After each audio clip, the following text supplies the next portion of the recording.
Bellingham Voices. My name's Marie Marchand. Today's show is about policing, and in that spirit, I'd like to dedicate the show to my father, Tom, who lives in Colorado now, but was a New York City police officer for 13 years in the 7th Precinct. We have 3 guests today, and our first guest is Deputy Chief Flo Simon of the Bellingham Police Department. Welcome to the show, Deputy Chief. Thanks, Marie. I'm glad to be here. How did you get into this line of work? Well, that's kind of an interesting story. My sister wanted to be in law enforcement as we were growing up, and I wanted to be a flight attendant or an accountant. And I was working in a restaurant here in Bellingham, and I saw an ad in the paper that said, "Do you like adventure? Do you want to do something different with your life? Apply at the Bellingham Police Department." And so that's how I got into law enforcement.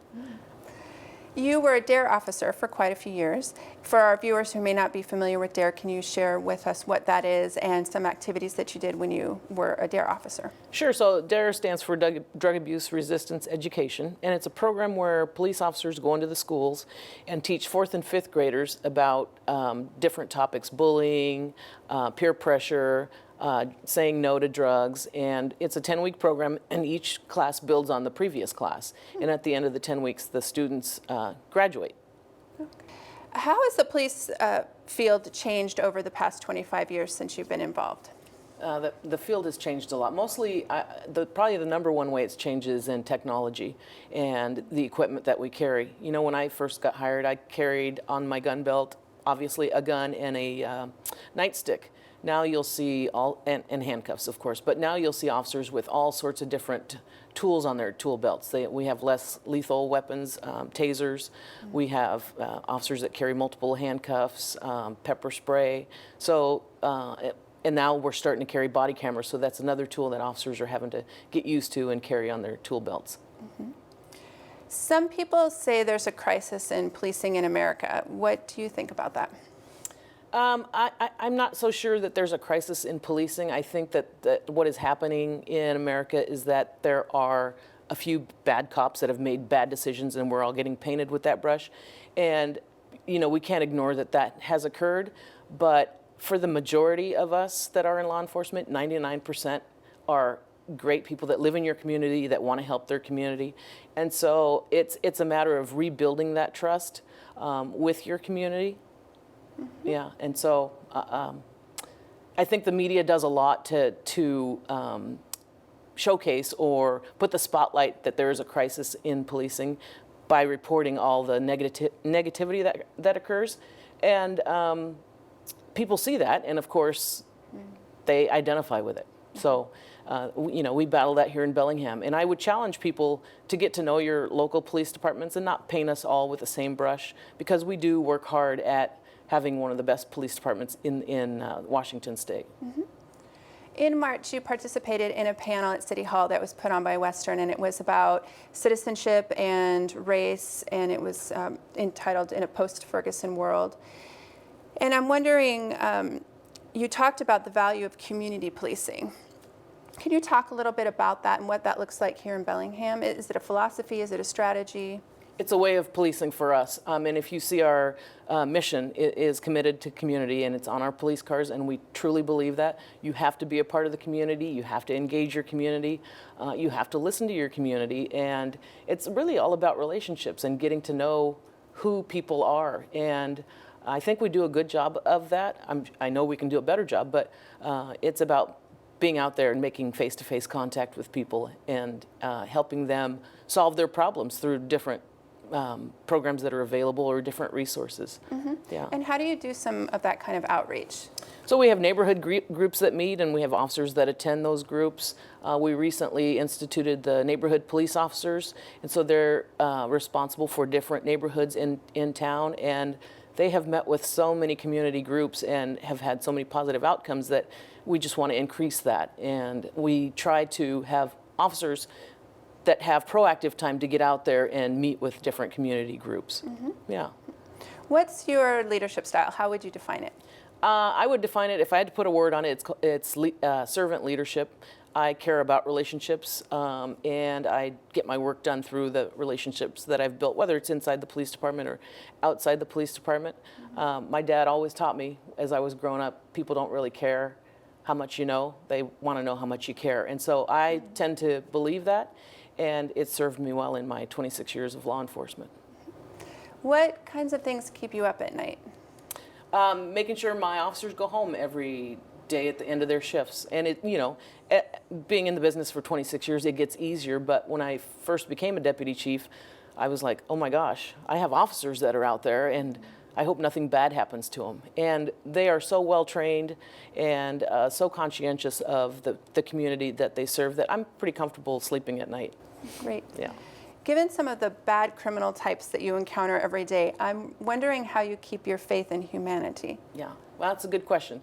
And I first learned about this when I taught DARE, because when I first went into the schools, it was like people liked you, that you were an officer, and they actually said hi to you, and the kids wanted to hug you, and the adults liked you. And so it reminded me that, a lot of times we deal with 1% of the population that are committing crimes. But there's 99% that are great people, and they're just like me, they're just like you, and it goes back to the relationship. So I tend to focus on the positive people that I know and the people that do good in our community versus the 1% who are out there committing crime. Mm-hmm. Yeah.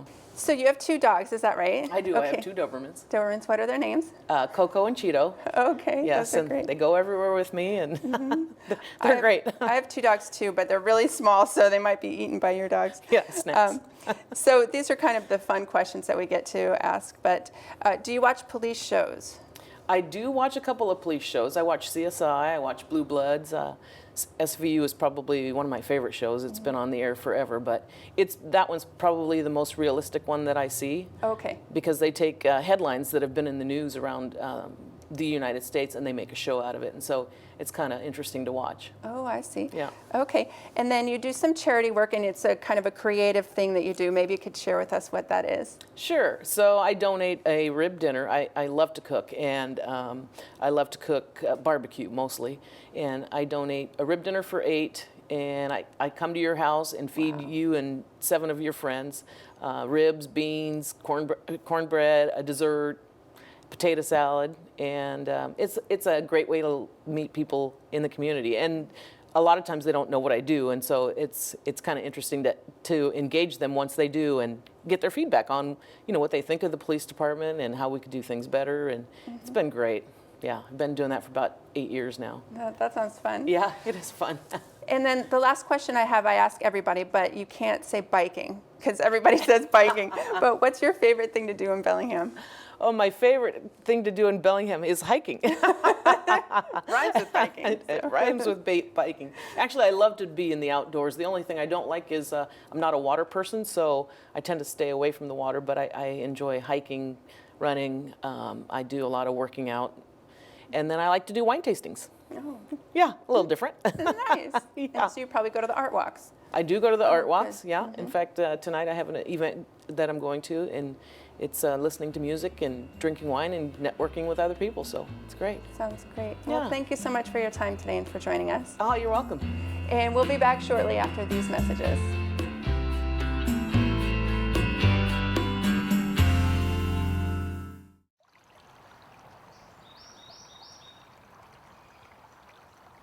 Hi, I'm Renee LaCroix with the City of Bellingham's Natural Resources Division of Public Works. This fall, salmon migrating up Squalicum Creek will swim through a new stream channel with access to upstream tributaries and important fish habitat that has been blocked for over 50 years. The new channel is part of a project to reroute nearly a mile of Squalicum Creek, improving water quality and fish habitat for our community. Squalicum Creek was once considered prime spawning habitat for important fish species like salmon, steelhead, and coastal cutthroat trout. However, as the area developed, the creek was diverted from its natural stream channel and into 2 shallow water bodies known locally as Sunset Pond and Bug Lake. These ponds originated during the 1960s when the waters of the creek entered 2 gravel borrow pits left over from the construction of Interstate 5. In the ponds, stagnant conditions led to an unhealthy increase in water temperature, low levels of dissolved oxygen, and an increase in fecal coliform bacteria. Today, a project by Bellingham Public Works Natural Resources has returned Squalicum Creek to its own stream channel to improve water quality conditions. Instead of traveling through the pond, the creek now runs roughly parallel to the pond through its new stream channel until it reaches the James Street Bridge built by the City of Bellingham in 2015. The creek flows under the bridge and continues west, traveling through its newly restored channel until it reaches Interstate 5, where it passes under I-5 through a new three-sided box culvert built by the Washington Department of Transportation. Both the bridge at James Street and the I-5 culvert are designed to support fish migration and replace old culverts that used to prevent fish from moving upstream. As part of the project, large woody debris has been added to the stream channel to create stable habitat. These trunks and root wads mimic the trees that would naturally fall into a mature stream. The logs create pools for salmon and other fish to rest and find shade. In addition, they provide stream bank stability until the surrounding vegetation matures enough to create a naturally balanced system. Now that the in-stream work is done, the city will begin the process of planting native trees and shrubs along the new streamside habitat. Community work parties will be co-hosted by Bellingham Public Works, Parks, and the Nooksack Salmon Enhancement Association.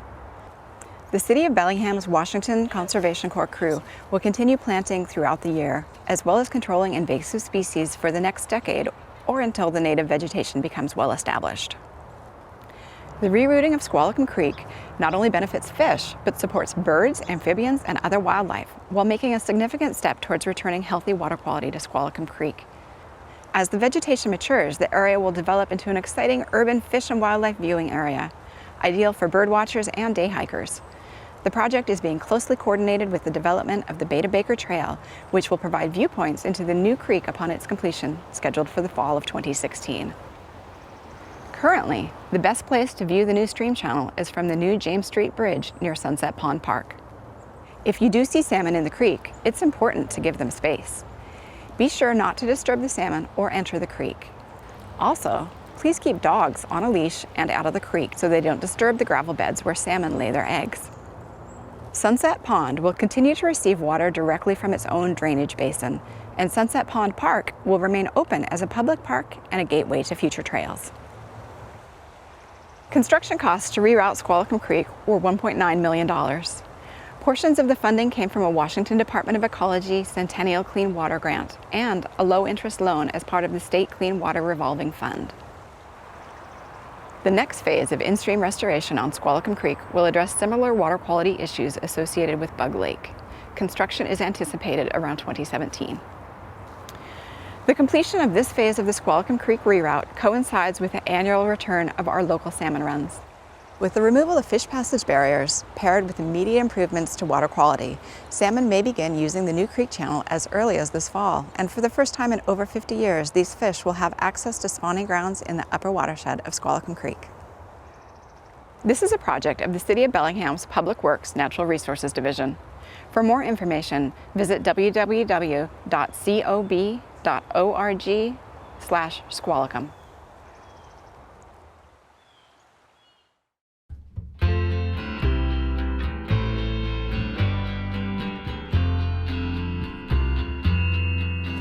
Welcome back to Bellingham Voices. We have two new guests with us, Officer Shan Hanon of the Bellingham Police Department and his police partner dog, Jax.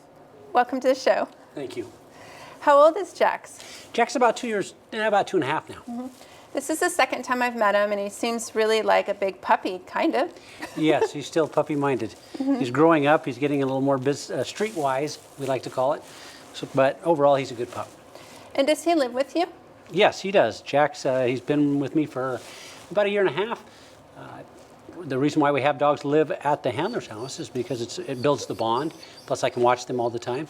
And if they ever need the dog when on my days off or when I'm at home, they can just call me and we can respond from our house. Mm-hmm. Does he feel like more of a pet at home or a coworker?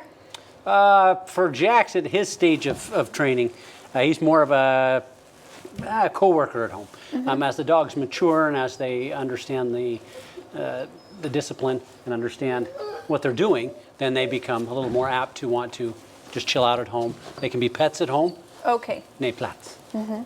Platz.